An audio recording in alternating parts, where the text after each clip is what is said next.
Hello everyone, welcome to my channel life success academy 1 पर आप सभी का बहुत बहुत स्वागत है। तो आज इस क्लास में हम टीजीटी पीजीटी प्रीवियस 50 क्वेश्चनों को हल करने वाले हैं, इसलिए क्लास में अंत तक बने रहें। आपको ये क्लास अच्छी लगे तो ज़्यादा से ज़्यादा लाइक शेयर सब्सक्राइब करें। देर न करते हुए शुरू करते हैं कि शांत रस का स्थायी भाव क्या है। तो शांत रस का जो स्थायी भाव है, निर्वेद जो है वो शांत रस का स्थायी भाव है। रसों की संख्या जो है वो 11 मानी गई है, जिसमें 9वां रस जो है वो शांत रस है। आचार्य भरत मुनि जी के द्वारा रसों की संख्या 8 मानी गई है, लेकिन भरत मुनि जी ने शांत रस को रस नहीं माना है। नेक्स्ट देखते हैं कि संचारी भावों की संख्या। तो संचारी भावों की संख्या, तो संचारी भावों की जो संख्या मानी जाती है वो 33 मानी जाती है। और एक होता है 34वां जो संचारी भाव माना गया है, वो छल को देव ने माना है। नेक्स्ट क्वेश्चन देखते हैं, रीति संप्रदाय के प्रवर्तक आचार्य हैं।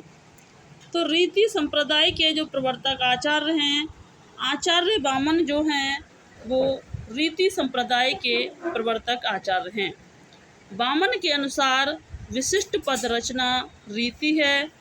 वामन ने रीति को काव्य की आत्मा मानते हुए इसके 3 भेद बताए हैं, वैदर्भी, गौड़ी और पांचाली। नेक्स्ट देखते हैं, प्रभु तुम चंदन हम पानी। जो पंक्तियां हैं यह रविदास जी के द्वारा रचित पंक्तियां हैं। रविदास जी जो हैं वो मीराबाई जी के गुरु थे और यह एक दलित कवि हैं। नेक्स्ट देखते हैं, रज्जव अली खां के गुरु कौन थे।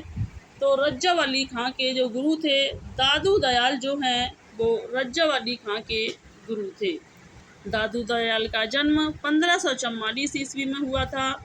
इनको राजस्थान का कबीर कहा जाता है। नेक्स्ट क्वेश्चन देखते हैं, शुद्धाद्वैतवाद दर्शन के प्रवर्तक हैं।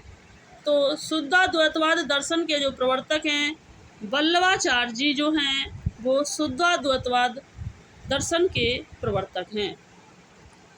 नेक्स्ट देखते हैं, कृष्ण गीतावली ग्रंथ के रचनाकार कौन हैं। कृष्ण गीतावली जो ग्रंथ के रचनाकार हैं वो तुलसीदास हैं। कौन है? कृष्ण गीतावली ग्रंथ के जो रचनाकार माने गए हैं वो तुलसीदास माने जाते हैं। नेक्स्ट देखते हैं, तुलसीदास का जन्म जो है 1532 ईस्वी में हुआ था। रामचरितमानस की रचना जो है वो तुलसीदास के द्वारा ही 7 खंडों में की गई थी।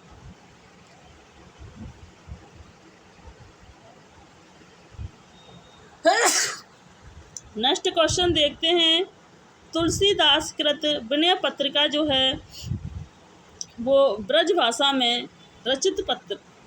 तुलसीदास कृत विनय पत्रिका जो रचना है वो ब्रज भाषा में रचित है। विनय पत्रिका में 279 पदों का वर्णन किया गया है। नेक्स्ट देखते हैं, तर्कस शब्द का पर्यायवाची निसंग है।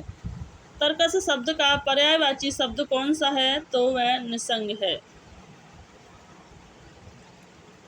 नेक्स्ट देखते हैं, स्त्री का पर्यायवाची शब्द जो है वो कौन सा है?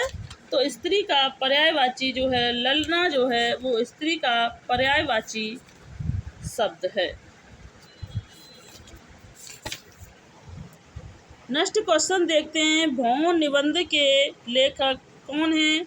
तो भौम निबंध के जो लेखक हैं, प्रताप नारायण मिश्र जो हैं वो भौम निबंध के लेखक हैं।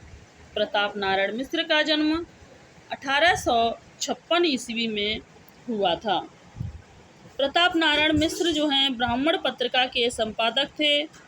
इनकी अन्य रचनाएं हैं, भौं, पेट, दांत, नाक आदि जो हैं इनकी अन्य रचनाएं हैं। नेक्स्ट देखते हैं मैथिली शरण गुप्त का जन्म कहाँ हुआ था। तो मैथिली शरण गुप्त का जन्म जो हुआ था वो झांसी के चिरगांव में हुआ था। नेक्स्ट देखते हैं समस्या पूर्ति जो है किस युग की विशेषता है। तो समस्या पूर्ति जो है वो भारतेंदु युग की विशेषता है।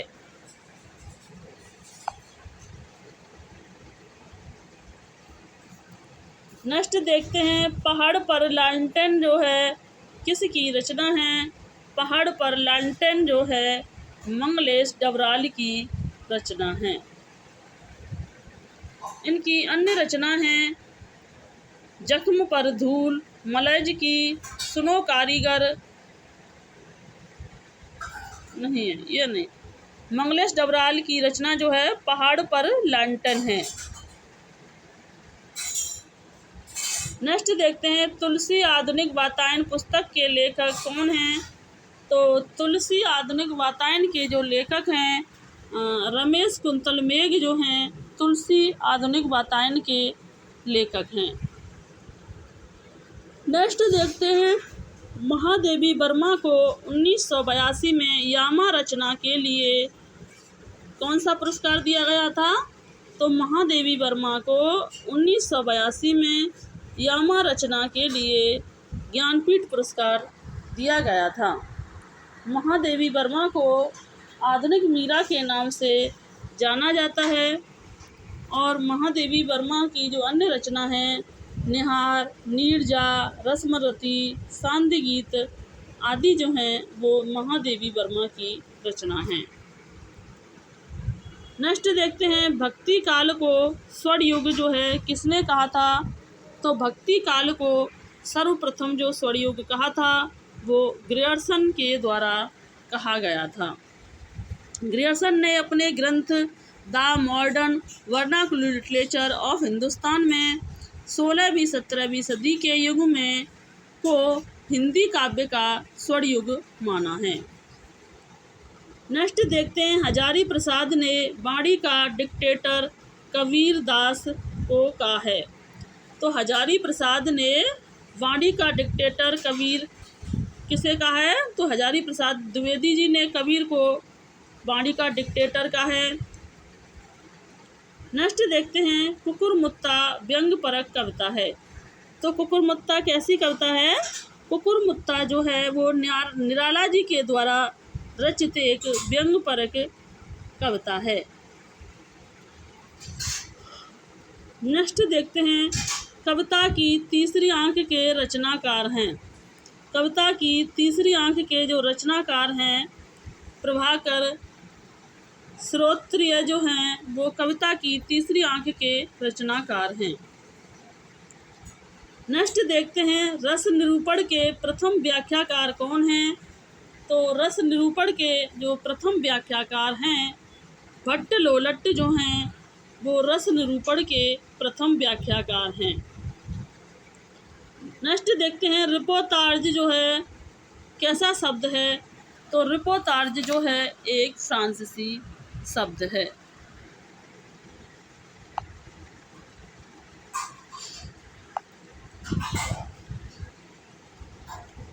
नेक्स्ट क्वेश्चन देखते हैं कि भारतेंदु युग के नाटककार श्री कौन है। भारतेंदु युग के जो नाटककार हैं श्री निवास दास जो हैं वो भारतेंदु युग के नाटककार हैं। नेक्स्ट देखते हैं मादा कैट्स जो है लक्ष्मी नारायण लाल ने लिखी है। कौन सी है। मादा कैट्स जो लिखी गई रचना है वो लक्ष्मी नारायण लाल के द्वारा लिखी गई है। नेक्स्ट देखते हैं अंधा युग जो है किसकी रचना है। तो अंधा युग जो है वो धर्मवीर भारती की रचना है। अंधा युग धर्मवीर भारती की गीति नाट्य रचना है। इसमें महाभारत के 18वें दिन की संध्या से प्रभा सरतीर्थ में कृष्ण के देहावसान के क्षणों तक की कथा ली गई है। नेक्स्ट देखते हैं चिंतामणि जो है आचार्य रामचंद्र शुक्ल का निबंध है। किसका है। चिंतामणि जो है वो आचार्य रामचंद्र शुक्ल के द्वारा रचित निबंध है। नेक्स्ट देखते हैं अपभ्रंश का भवभूति किसे कहा जाता है। तो अपभ्रंश का जो भवभूति कहा जाता है, पुष्पदंत को अपभ्रंश का भवभूति कहा जाता है। नेक्स्ट देखते हैं खड़ी बोली को क्या कहा जाता है। तो खड़ी बोली को जो है वो कौरवी कहा जाता है। खड़ी बोली को सुनीति कुमार चटर्जी ने मर्दानी भाषा कहा है। नेक्स्ट देखते हैं सरहपाद को हिंदी का प्रथम कवि किसने माना है। तो सरहपाद को हिंदी का जो प्रथम कवि माना गया है, राहुल साकृत्यायन ने सरहपाद को हिंदी का प्रथम कवि माना है। नेक्स्ट क्वेश्चन देखते हैं अब्दुल रहमान कृत संदेश रासक जो है कैसी रचना है। तो अब्दुल रहमान के द्वारा संदेश रासक जो है वो एक खंड काव्य रचना है। नेक्स्ट देखते हैं राम रक्षा स्रोत के लेखक कौन हैं।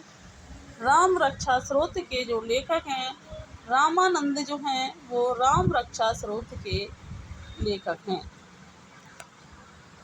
नेक्स्ट क्वेश्चन देखते हैं उद्दंत मार्तंड जो पत्रिका है वो 1826 में पंडित जुगल किशोर के द्वारा कलकत्ता से प्रकाशित होने वाली पत्रिका है।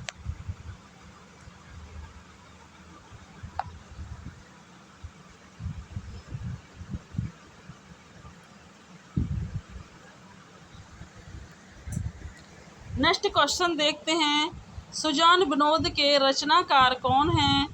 तो सुजान विनोद के रचनाकार जो हैं देव जो हैं वो सुजान विनोद के रचनाकार हैं। नेक्स्ट क्वेश्चन देखते हैं चिंतामणि कृत कृष्णचरित के द्वारा रचित प्रबंध काव्य है कौन सा। एक चिंतामणि रामचंद्र शुक्ल के द्वारा रचित है और दूसरी चिंतामणि रचना जो है कृष्ण चरित्र के द्वारा रचित प्रबंध काव्य है। नेक्स्ट देखते हैं उर्वशी जो है किसकी रचना है। तो उर्वशी जो है वो दिनकर की रचना है। नेक्स्ट है क्वेश्चन है कि साहित्य लोचन जो है श्याम सुंदर दास की रचना है। किसकी है। साहित्य लोचन जो रचना है वो श्याम सुंदर दास की रचना है।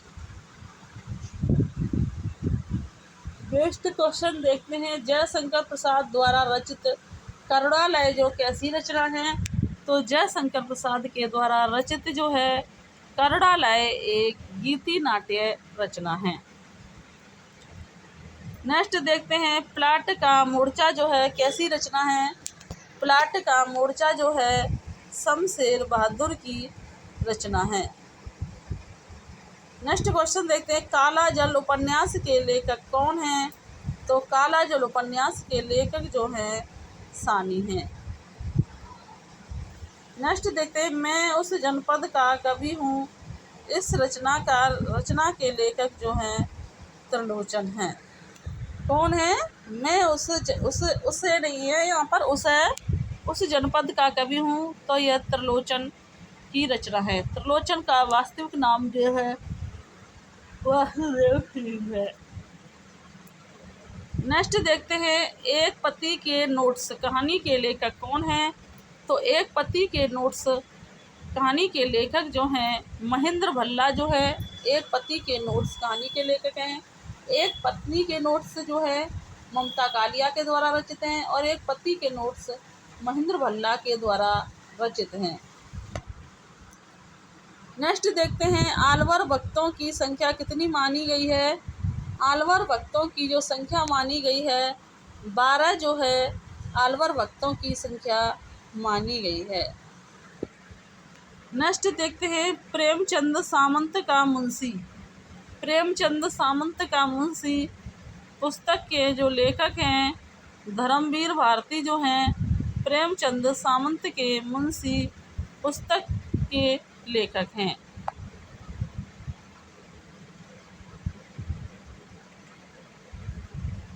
नेक्स्ट क्वेश्चन देखते हैं पूर्वीपन जो है किसकी भाषा थी? तो पूर्वीपन जो थी वो सदल मिश्र की भाषा थी।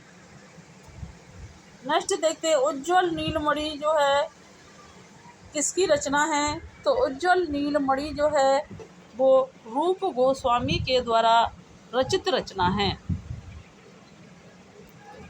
नेक्स्ट देखते हैं रूपकों का भाष्य।